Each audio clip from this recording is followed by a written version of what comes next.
Assalamualaikum warahmatullahi wabarakatuh. Perkenalkan, nama saya Arwiswanti, nomor absen 03, kelas 12 IPS 5. Di sini saya akan mempresentasikan tentang perkembangan kehidupan politik ekonomi pada masa Orde Baru. Stabilitas politik sebagai dasar pembangunan.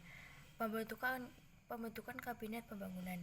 Kabinet Pembangunan 1 adalah nama kabinet pemerintahan di Indonesia pada tahun 1968 sampai dengan 1973. Presiden pada masa kabinet ini adalah Soeharto. Kabinet Pembangunan 1 terbentuk tanggal 6 Juni 1968 dan dilantik pada tanggal 10 Juni 1968. Tugas pokok Kabinet Pembangunan sebagai berikut. 1. Menciptakan stabilitas politik dan ekonomi sebagai syarat mutlak berhasilnya pelaksanaan rencana pembangunan 5 tahun dan pemilu. Kedua, menyusun dan melaksanakan rencana pembangunan 5 tahun. Ketiga, melaksanakan pemilu selama-lambatnya pada tanggal 5 Juli 1971. Selanjutnya, pemilihan umum selama masa Orde Baru telah berhasil melaksanakan pemilihan umum sebanyak 6 kali, yaitu tahun 1971, 1977, 1982, 1987, 1997, dan terakhir 1997. Pemilu 1971. Pemilu ini merupakan pemilu pertama pasca Orde Baru muncul menggantikan demokrasi terpimpin. Pemilu tahun 1977. Pemungutan suara pemilu 1977 dilakukan 2 Mei 1977. Cara pembagian kursi masih dilakukan seperti dalam pemilu 1971, yakni mengikuti sistem proporsional di daerah pemilihan. Ketiga, pemilu 1982. Pelaksanaan pemilu ketiga pada tanggal 4 Mei 1982, hasilnya perolehan suara Golkar secara nasional meningkat. Golkar gagal memperoleh kemenangan di Aceh, tapi di Jakarta dan Kalimantan Selatan Golkar berhasil merebut kemenangan dari PP. Pemilu 1987. Pemilu tahun 1987 dilaksanakan pada tanggal 23 April 1987. Hasil dari pemilu 1987 adalah PP mengalami pengurangan kursi dibanding dengan pemilu 1992. Selanjutnya, pemilu 1992. Hasil pemilu yang pemungutan suaranya dilaksanakan tanggal 9 Juni 1992. Ini pada waktu itu agak mengagetkan karena banyak yang sebab perolehan suara Golkar kali ini merasa dibandingkan pemilu 1987. Pemilu 1997. Pemilu ke-6 dilaksanakan pada tanggal 29 Mei 1997. Pada pemilu ini, PDI mengalami kemerosotan perolehan suara karena hanya mendapat kursi di DPR. Kedua, stabilitas penyeragaman. Depolitisasi parpol dan ormas dilakukan oleh pemerintahan Orde Baru melalui keragaman ideologi, yaitu Pancasila. A. Menjelang pemilu 1977, Presiden Soeharto memperkenalkan gagasan mengenai pedoman untuk menghayati dan mengamalkan Pancasila yang disebut sebagai Eka Prasetya Pancakarsa atau P4. P4 bertujuan untuk memberi pemahaman pada semua lapisan masyarakat tentang Pancasila. Selanjutnya, B. Penggabungan fusi partai-partai politik pada permulaan tahun 1973 belum memuaskan Presiden Soeharto untuk mengurangi dan membatasi adanya ideologi-ideologi lain yang dianggap menghambat atau menghalangi pembangunan. Untuk itu, pemerintah Orde Baru memunculkan pandangan dan memperlakukan Pancasila sebagai satu-satunya asas bagi partai-partai politik yang ada. Ketiga, dui fungsi. Apa sih dui fungsi itu? Dui fungsi ABRI merupakan peran ganda ABRI sebagai kekuatan pertahanan, keamanan, dan kekuatan sosial politik. Peran sebagai kekuatan sosial politik ABRI ditugaskan untuk mampu berperan aktif dalam pembangunan nasional. Selanjutnya, 4. Upaya perbaikan ekonomi. Kebijakannya adalah 1. Menjadwalkan utang luar negeri. Kedua, dalam pertemuan di Amsterdam tahun 1967 antara Delegasi Ekonomi Indonesia, negara donor dan lembaga internasional disepakati terbentuknya suatu konsorsium baru yang akan membantu pembangunan Indonesia. Ketiga, pada tanggal 10 Januari 1967 memberlakukan Undang-Undang Nomor 1 Tahun 1997 tentang penanaman modal asing. Kelima, kebijakan pembangunan. Yang pertama adalah bidang pertanian. 1. Kebutuhan penduduk yang meningkat dengan pesat.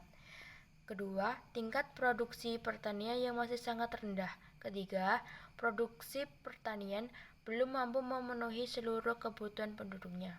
Selanjutnya, contoh kebijakan Orde Baru dalam bidang pertanian sebagai berikut. 1.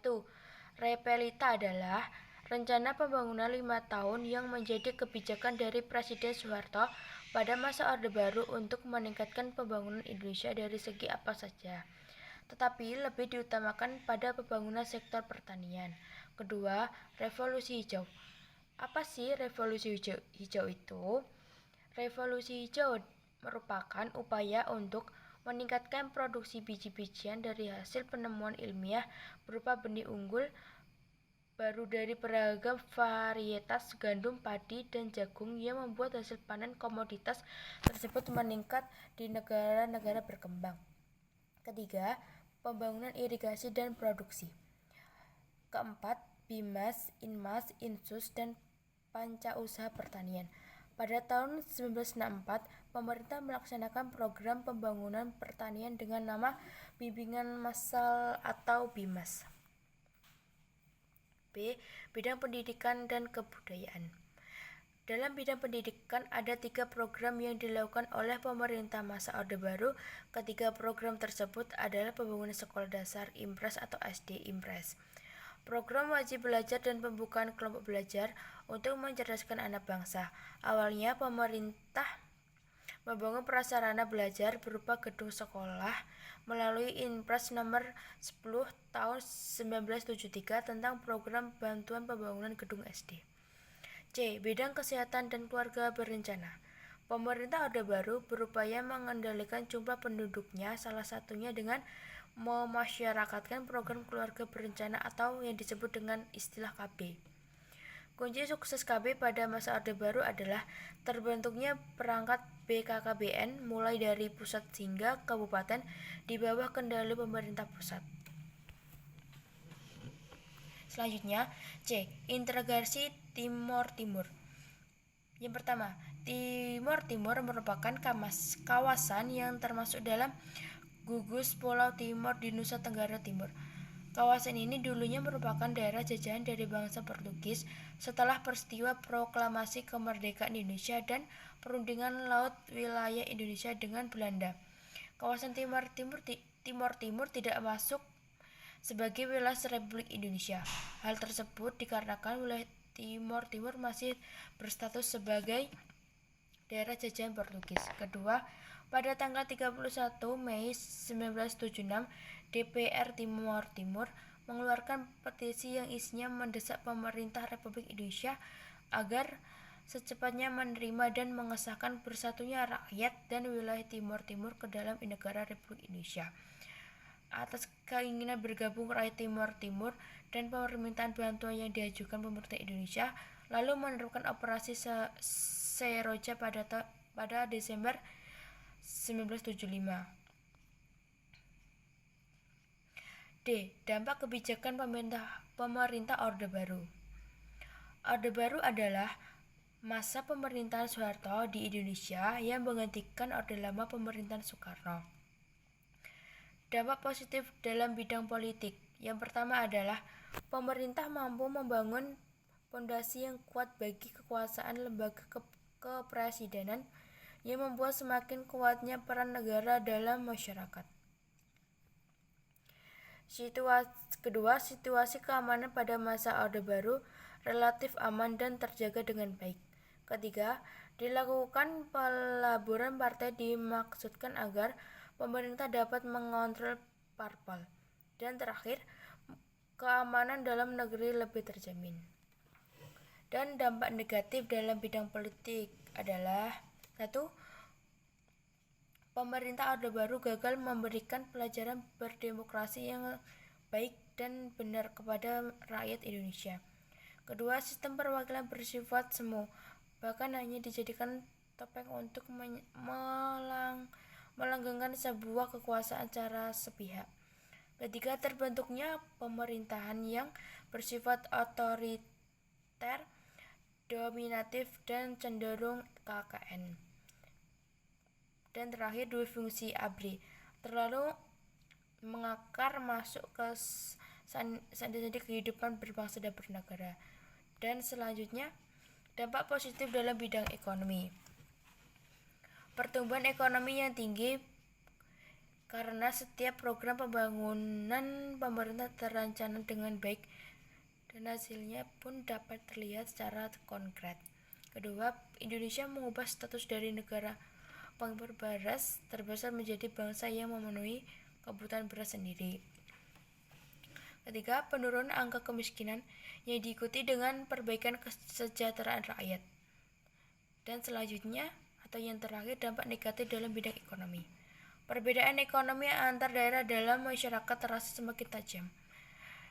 Terciptalah kelompok yang terpinggirkan, menimbulkan konglomerasi dan bisnis yang erat dengan KKN. Pembangunan hanya mengutamakan pertumbuhan ekonomi tanpa diimbangi kehidupan politik, ekonomi, dan sosial. Meskipun pertumbuhan ekonomi meningkat, tapi secara fundamental pembangunan ekonomi sangat rapuh. Munculnya rasa ketidakpuasan di sejumlah daerah karena kesenjangan pembangunan, terutama di Aceh dan Papua. Kecemburuan antara penduduk setempat dengan para transmigran yang memperoleh tunjangan pemerintah. Sekian presentasi dari saya. Bila ada kata yang salah, mohon maaf. Wassalamualaikum warahmatullahi wabarakatuh.